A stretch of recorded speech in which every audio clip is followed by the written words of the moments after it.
pode pensar... Por que eu falei para vocês no final da outra aula que o Mauro Borges ele pode ser considerado um dos maiores governadores da história de Goiás? Porque o Mauro Borges, o que acontece? Ele foi o primeiro governador da história de Goiás, e talvez um dos primeiros, se não o primeiro da história do Brasil. Eu acho que o primeiro governador da história do Brasil, ou político da história do Brasil, do Executivo, a racionalizar a gestão de forma científica deve ter sido o Juscelino Kubitschek, em Minas Gerais. Mas, sem sombra de dúvidas, o Mauro Borges ele foi um dos primeiros, se não o primeiro, a racionalizar, cientificizar a gestão, a administração pública em Goiás. Por quê? Porque o Mauro Borges ele vai contratar... Então, vamos começar agora a falar do Mauro Borges, tá? O Mauro Borges, vamos começar aqui, medidas. Medidas, governo, Mauro Borges. Ele contrata consultoria, uma consultoria para estudar a gestão pública em Goiás. Que consultoria é essa? É a Fundação Getúlio Vargas, a FGV. E por meio dessa consultoria, dos resultados dessa consultoria, ele vai lançar o chamado Plano de Desenvolvimento Econômico de Goiás. Ele vai lançar o Plano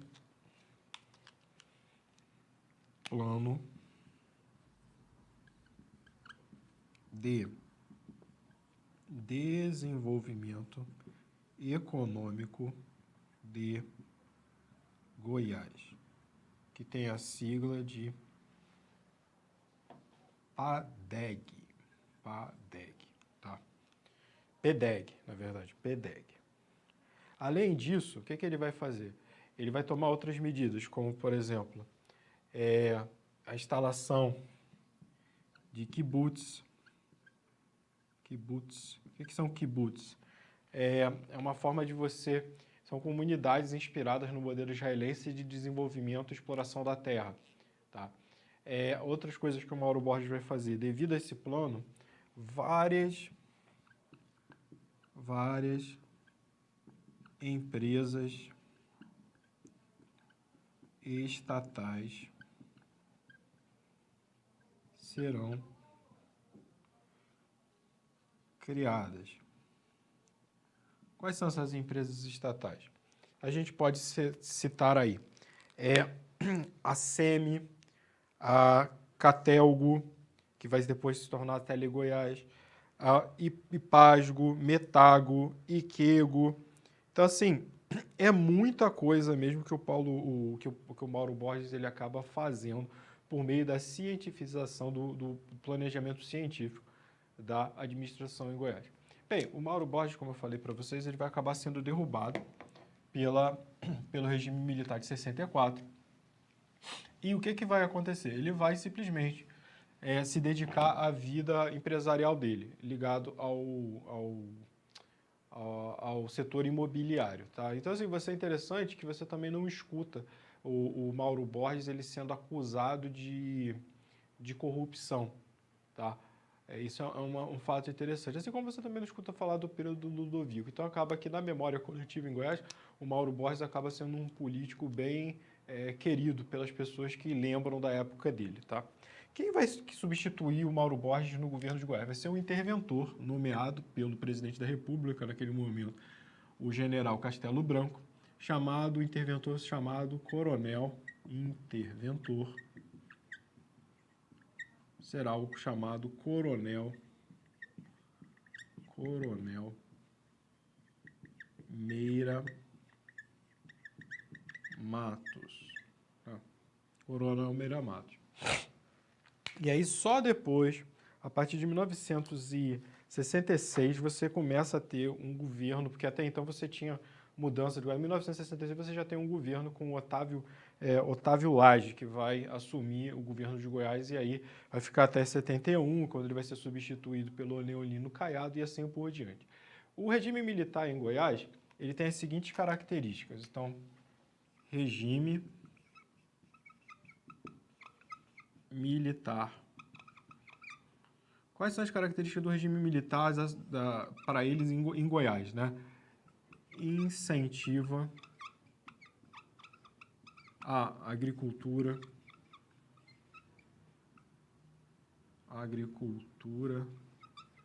e a pecuária em Goiás. Grandes obras públicas.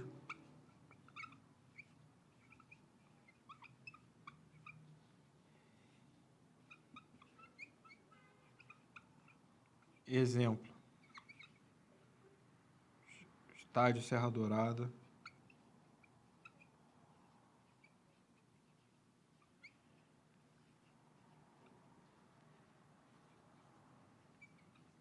É claro que há repressão política, com todo o país a repressão política, não era livre, tá? Nem a escolha de governadores era livre, e aí no caso você tem, como em todo lugar, repressão política no Brasil, censura, etc. Quando há revolta aqui de estudantes, manifestação de estudantes, acaba morrendo gente, tudo. Em 1974, você tem aqui um fato bem interessante aqui em Goiás que acontece, mas isso daí já tem origem lá em 1967, que é a chamada Guerrilha do Araguaia. Então, em 1967, você tem um grupo do Partido Comunista Brasileiro que acaba se tornando dissidente desse grupo, que defende que só a tomada do poder pela força pode instaurar uma ditadura comunista no Brasil. Então, eles vão fazer uma guerrilha chamada Guerrilha do Araguaia. Guerrilha do Araguaia, que vai se instalar na fronteira do que hoje é Tocantins com, naquele momento, Goiás, do Tocantins com o Maranhão e o Pará, naquela região. Eles eram aproximadamente 80 guerrilheiros e eles adotavam a tática do maoísmo. Maoísmo. O que vem a ser o maoísmo? O Mao Tse-tung, já falei para vocês, era digamos assim, o presidente da China naquele momento, da China comunista. Foi ele que fez a Revolução Comunista na China. Então, a Revolução Comunista na China, ela ocorreu de forma diferente da Revolução Russa, de 1917. A Revolução Russa, ela foi das cidades e ela acabou tomando o poder das cidades para o campo, ela vai contaminar. Ao contrário do que acontece na União Soviética, na Rússia, a China não, a revolução ela ganha forma no campo. Então, o camponês ele se transforma no agente revolucionário. Então, as guerrilhas elas foram crescendo no campo. As pessoas foram sendo regimentadas no campo até que a revolução tomou as cidades da China, instalando ali um regime comunista. Então, eles acreditavam, esses guerrilheiros do Araguaia, que pelo camponês ser um guerrilheiro nato, ele acabaria sendo arregimentado e através do campo, devido à concentração da terra, o camponês brasileiro ele acabaria aderindo ao movimento comunista e, no final das contas, aquilo ali se tornaria algo tão irresistível que tomaria as cidades, como aconteceu na China. Lê do engano. Até porque o regime militar estava no auge do poder dele. Então, o que vai acontecer? Esses caras aqui eles vão sofrer imensa repressão. Só para vocês terem ideia, mais de 5.000 soldados foram mobilizados, aviões de bombardeio e tudo, para desbaratar esse foco de guerrilha. Tá? Foi a guerrilha que mais preocupou o regime militar. Quando chegou em 1974, já no governo do presidente general Geisel, essa guerrilha está totalmente destruída. Sobreviventes dessa guerrilha são pouquíssimos. Na verdade, o José Genuíno, ex-integrante do PT, era integrante da guerrilha. Só um detalhe. PT não tem nada a ver com guerrilha, tá? Não tem nada a ver com guerrilha. Isso é erro histórico, se alguém falar para vocês, tá? O PT ele só surge na década de 1980, em um período que o Brasil já caminhava para a redemocratização. Então, aqui o PT não é fruto da guerrilha do Araguaia, é de outras questões. Então, assim, não repita essa bobagem. Não estou defendendo o PT, não, tá? Só estou relatando um fato histórico para que vocês não cometam erros de história e fiquem repetindo bobagens que têm sido ditas aí, tá? Então, assim, esse movimento guerrilheiro, ele vai sofrer uma repressão e a maioria das pessoas que fez parte ou morreu, foi torturada, depois desapareceram com os corpos, entendeu? Exatamente isso que aconteceu. Então, 74 foi o último grande foco de guerrilha no Brasil e ele foi desbaratado. Era a guerrilha do Araguaia, que acontecia aqui em Goiás. Beleza?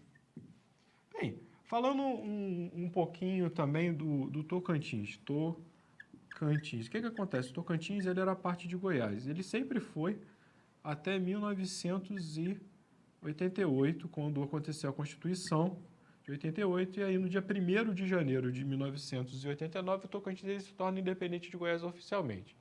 Tá? Então, o que vai acontecer? Em 1956, você tem aqui o movimento,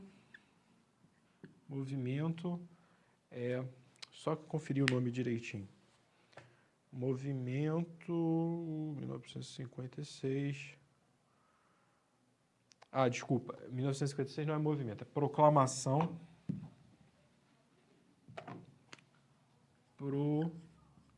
Proclamação autonomista de Porto Nacional.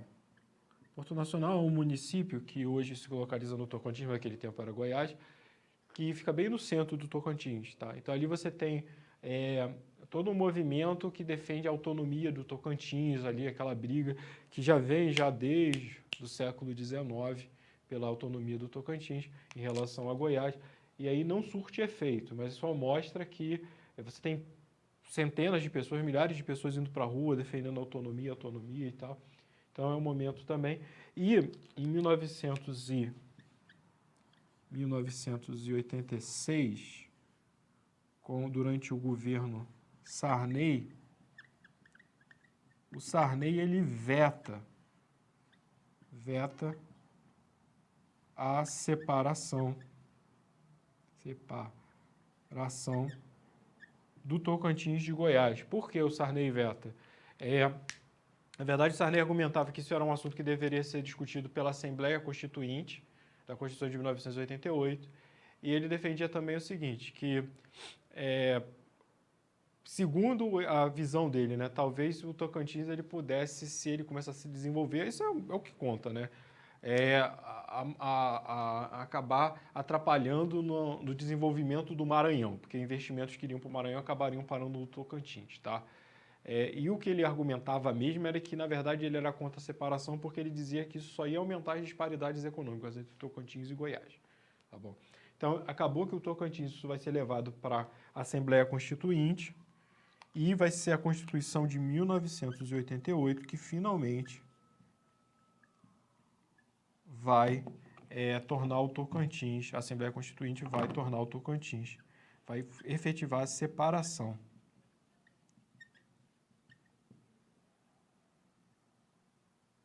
do Tocantins de Goiás, beleza?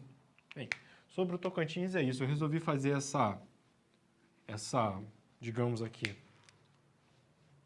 esse adendo à matéria, mesmo quebrando temporalmente a nossa linha, só para vocês saberem sobre como é que o Tocantins acabou, o movimento autonomista do Tocantins acabou se desenvolvendo ao longo do século XX, tá?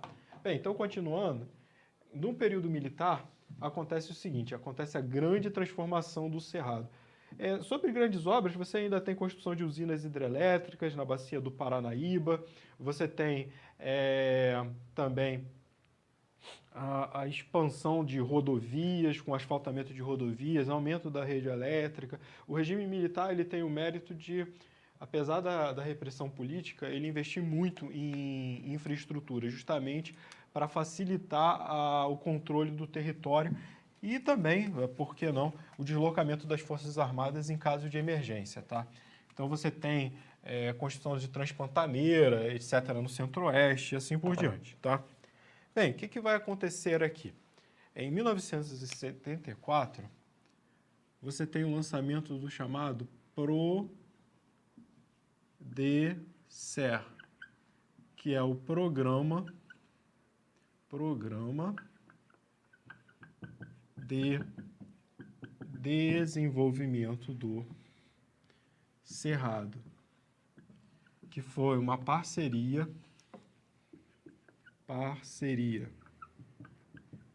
entre a Agência de Desenvolvimento do Japão e a Embrapa. E o que eles estudaram? O seguinte, essa história desse programa é interessantíssima, porque o que aconteceu nesse momento? Os Estados Unidos estava vivendo uma situação parecida com aquela que ele vive com a China hoje em dia, de guerra comercial. O Japão, naquele momento, ele mantinha seu câmbio artificialmente desvalorizado. Isso fazia com que as exportações japonesas já eram competitivas tecnologicamente, se tornassem mais competitivas e invadissem o mercado norte-americano.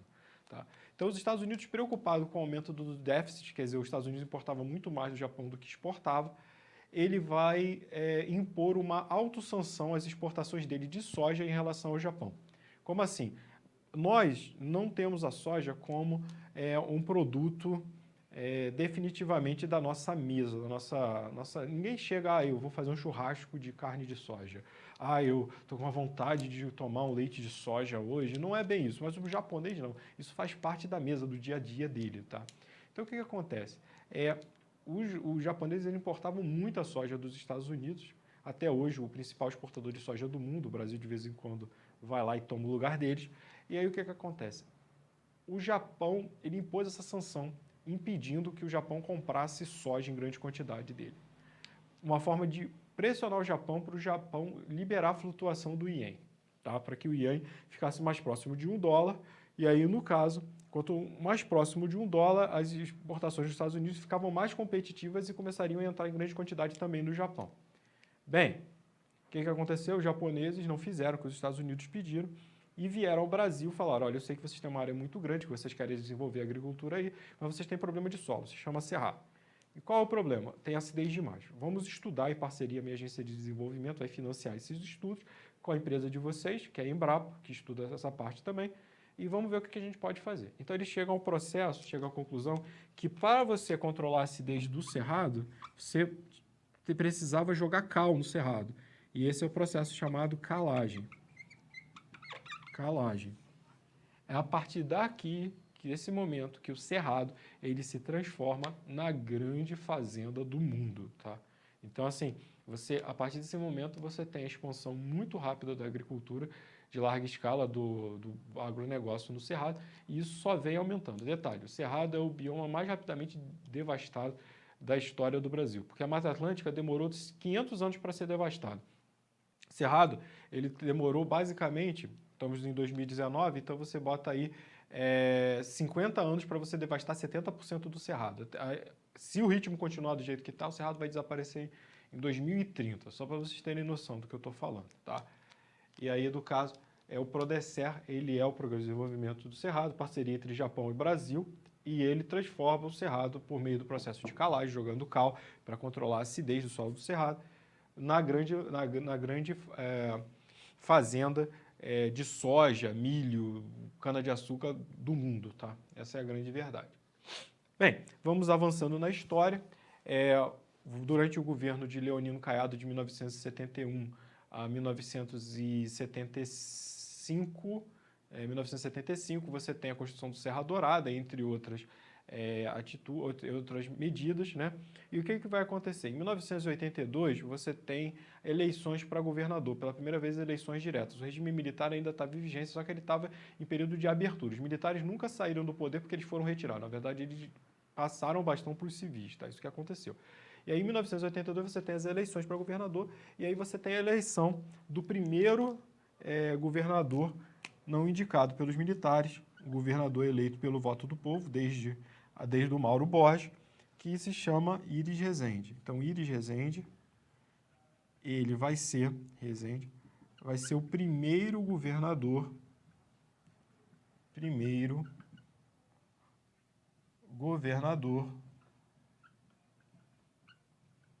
eleito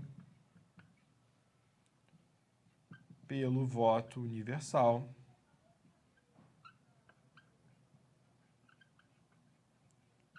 desde 1961, que era o Mauro Borges, foi o último, tá? Bem, o Iris Rezende, o governo dele tem como característica alto investimento em infraestrutura, asfaltamento de estradas, rodovias, ruas, os chamados multirões que você foca deficientes e vai lá para tentar corrigi-los o mais rápido possível. Alto gasto acaba gerando também déficit público, etc. Só que ele é um político muito popular, aquele cara que vai lá e faz, tem a fama de ser isso, e ele hoje em dia é o prefeito ainda de Goiânia, porque ele já foi algumas vezes prefeito e governador de Goiás, e prefeito de Goiânia e algumas vezes governador de Goiás, né? Até durante a década de 90 e no início da década de 2000 ele revezava junto com Marconi Perillo para ver quem ia ser o governador de Goiás. O que acontece é o seguinte, o Nides Rezende ele investe na modernização de Goiás. Desde então, o grande mote do Nides Rezende é modernização. Modernização. E qual é o tipo de modernização? Modernização da infraestrutura. Infraestrutura, tá? Infraestrutura de Goiás. A diferença entre o Marconi Perillo e o Nides Rezende, em termos de modernização, os dois investem em modernização. A questão é a seguinte, o Nides Rezende, ele é de uma época em que modernizar significava você investir em infraestrutura de transporte, rede elétrica, aumento das incentivos às indústrias, etc. Marconi Perillo, ele também já entra num período onde você modernizar quer dizer você investir em tecnologia da informação, tá? Então, Marconi Perillo ele vai ficar marcado por isso, mas ambos investem em tecnologia, tá bom? Só que tecnologia, modernização, só que um da infraestrutura, outro da tecnologia da informação, expandindo rede de internet, etc. Agora, continuando aqui, o que vai acontecer? No ano de 1987, o governador de Goiás era um cara chamado Henrique Santillo, tá? Henrique Santillo. E naquele momento acontecia uma competição de motociclismo internacional no Autódromo de Goiás. Tá? Em 1987, acontecia uma competição de motociclismo, internacional de motociclismo, no Autódromo de Goiás. E aí o que vai acontecer? Um grupo de catadores, eles vão verificar o Centro de Radioterapia de Goiânia abandonado, né, no setor central.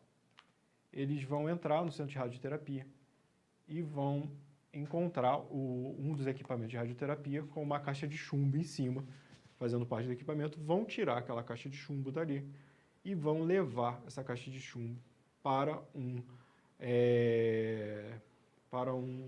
depósito. E aí eles vão abrir essa caixa de chumbo para poder vender o chumbo, um ferro velho, na verdade, na rua 57, do setor aeroporto. O que aconteceu? Dentro dessa caixa de chumbo havia uma cápsula com 125 gramas de um pó azul que brilhava durante a noite. Esse nome desse pó é Césio 137. Tá? Então, 1987, acidente Césio 137. Um ano antes havia acontecido o acidente de Chernobyl, tá? Na Ucrânia, na antiga União Soviética. Chernobyl, com a explosão do reator 4, lançou toneladas de césio no ar. A grande verdade foi essa. Já, no caso, o Césio 137, o acidente aqui em Goiânia, ele só tinha 125 gramas naquela cápsula. Só que o problema causado por isso foi de proporções assim catastróficas. Por quê? Porque o césio é um elemento muito radioativo. Ele parece um sal, na verdade, e ele em contato com qualquer superfície úmida, ele acaba sendo absorvido. Então, se você passar césio na sua pele, a sua pele absorve por conta da umidade, das secreções corporais, aquilo. E ele é muito radioativo mesmo. Os catadores, quando eles abriram e viram aquele equipamento, aquela cápsulazinha, brilhando no escuro, o que eles fizeram? Eles levaram para casa, um deles levou para casa. E ali estava a esposa dele, ele mostrou para a esposa e também a filha dele, Leide das Neves, naquele momento com 6 anos de idade, ou 7 anos de idade, 6 anos de idade, eu acho. O que aconteceu? As pessoas começou a chamar vizinhos, etc. As pessoas começaram a passar aquilo no corpo para ver brilhando durante a noite.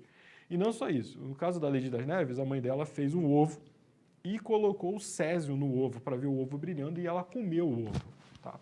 Então, a menina Leide das Neves, ela do dia para a noite, ela se transformou na fonte radioativa mais intensa da história da humanidade.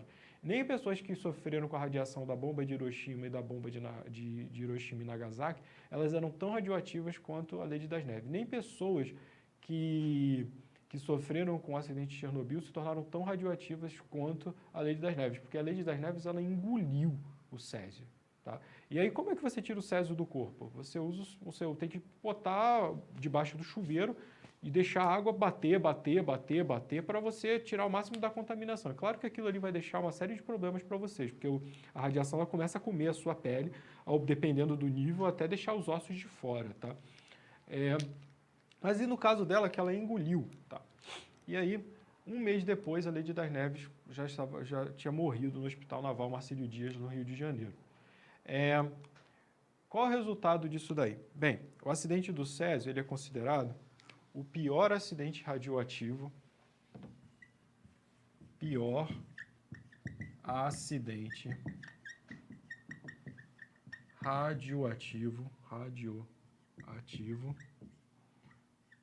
da história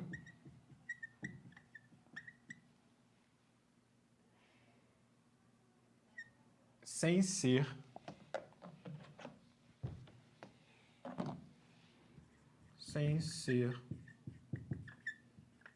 provocado por acidente em usina nuclear. Daqueles que foram da primeira leva da contaminação, 4 morreram rapidamente. A menina Lady das Neves, que eu falei agora que foi a maior fonte radioativa que já existiu na história humana. Se eu não me engano, o rapaz que trabalhava no ferro velho e mais 2 pessoas que tiveram contato. O pai da Lady das Neves vai morrer anos depois devido ao alcoolismo e ele fumava vários maços de cigarro ao dia porque ele se sentia culpado de ter levado a cápsula com césio para casa. Tá? O que vai acontecer? A mãe da Lady das Neves, se eu não me engano, também ela vai morrer. Ela morre também na contaminação, na primeira leva da contaminação. Outras pessoas que foram contaminadas, porque tiveram contato com césio, elas vão conseguir, ao longo dos anos, serem descontaminadas. Só que os efeitos da contaminação da radiação no corpo, eles acabam gerando câncer ou outros problemas, que levam essas pessoas ao longo do tempo à morte. Então, até hoje, tem gente que morre em Goiânia por conta disso. Só para vocês terem ideia, eles pegaram o césio, e a mãe da menina, da Lady das Neves, pegou o césio e levou para... porque quando as pessoas iam por... elas começaram a ter queda de cabelo, começaram a ter diarreia, vômitos, etc. E aí foram buscar ajuda. E os médicos começaram a tratar aquilo como se fosse uma doença infecciosa desconhecida. Né? Só que eles não sabiam que era radiação. Ela pegou, a mãe dela, da Lady das Neves, levou o pacote para a vigilância sanitária. Chegou lá na vigilância sanitária, quem pegou o pacote, botou o pacote numa cadeira e deixou aquilo ali durante dias, até que começaram a suspeitar que aquela era doença causada por radiação e por conta de medição, etc. E achavam até que o equipamento estava quebrado, para vocês terem ideia, tá? O medidor de radiação. E os físicos começaram a ser chamados e começaram a procurar onde tinham deixado. E aí foram ver, estava lá, abandonado, e aí foram ver, era o césio. Césio, elemento muito radioativo. Milhares de pessoas foram levadas para o Estádio Olímpico de Goiânia para passar por avaliação se elas estavam contaminadas ou não. Muitas estavam. Tá? Até hoje, a associação parece que há mais de 1.000 contaminados pela radiação do césio. E a reação do governo demorou também, porque é o seguinte, o Henrique Santillo, para evitar que os turistas se assustassem com o acidente radioativo, o que ele fez? Ele começou a abafar, as autoridades começaram a abafar o caso até acabar a competição de motociclismo para os turistas irem embora e aí eles não se assustarem com aquilo. Né? O fato é que os contaminados andaram de ônibus, andaram de carro e iam contaminando mais pessoas ainda. Só 125 gramas causaram isso tudo, tá? Então, assim, foi uma coisa muito séria mesmo, foi uma coisa... E atrapalhou muito a vida de Goiânia, porque o caso de apresentador em rede nacional chegar e falar, não vá para Goiânia, você corre risco de ser contaminado pela radiação. Outra coisa, o Goiânia ficou com uma péssima fama. Outra coisa, o setor aeroporto, durante muito tempo, aquela região ela não se desenvolveu, porque ela ficou marcada justamente pela questão do césio, que era um problema gravíssimo. As pessoas tinham medo de radiação. Só para vocês terem noção, existe um sarcófago em Abadia de Goiás, num parque estadual, que ele é uma montanha artificial, um morro artificial que ali encontra todos os restos dos produtos, dos equipamentos, tudo que foi contaminado. Então, você tem ali desde cachorros que foram contaminados, animais que foram contaminados, como, por exemplo, o animal que habitava no ferro velho, o cachorrinho da família, ele foi contaminado, então ele durante os dias ele ia perdendo as forças e tal, ele acabou morrendo devido à radiação, ali está o cadáver dele. Roupas contaminadas, 42 ruas tiveram que ser raspadas em Goiânia por conta da contaminação do césio. Casas inteiras tiveram que ser demolidas por conta da contaminação e só 125 gramas daquele negócio causou isso tudo, tá? E só para terminar esse assunto, só para vocês terem noção da gravidade do problema e do pânico que toma conta da cidade, no enterro da Lady das Neves, na verdade aconteceram 2 enterros. O primeiro enterro, a população, ela já, quando morreu, todos que morreram devido à contaminação naquele primeiro momento, eles tiveram os corpos descontaminados. E aí, no caso, a população não acreditava que eles tinham se livrado da radiação dos corpos. Então, o que aconteceu? Mesmo assim, o caixão, ela foi colocada num caixão especial, se eu não me engano, de acrílico, fibra de vidro, alguma coisa assim, para evitar de ter alguma contaminação do solo no cemitério parque. A população, 2.000 pessoas foram para a porta do cemitério e começaram a apedrejar o enterro da menina para não deixar enterrar a menina com medo de contaminar todo o solo da região e o lençol freático. Aí o que aconteceu? Recolheram o caixão. E aí criaram um caixão de chumbo para botar por cima daquele caixão dela.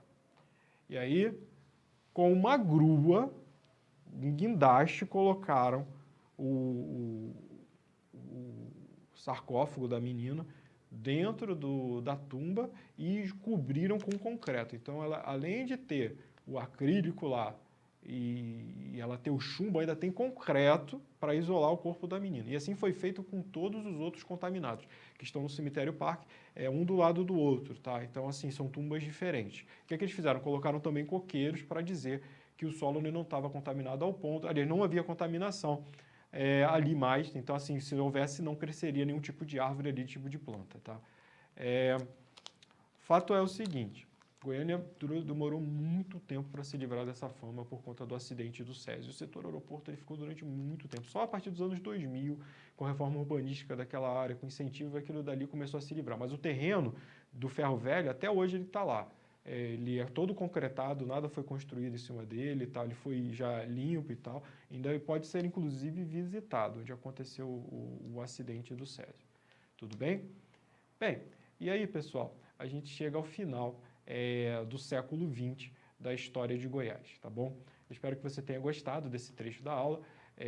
Curta, manda mensagem se vocês precisarem tirar dúvida e a gente está aí justamente para esclarecer os problemas de vocês, torcendo muito para que vocês consigam. Continue com a gente porque a gente ainda vai ter aula da parte de aspectos geográficos e econômicos de Goiás. Aqui é diferencial.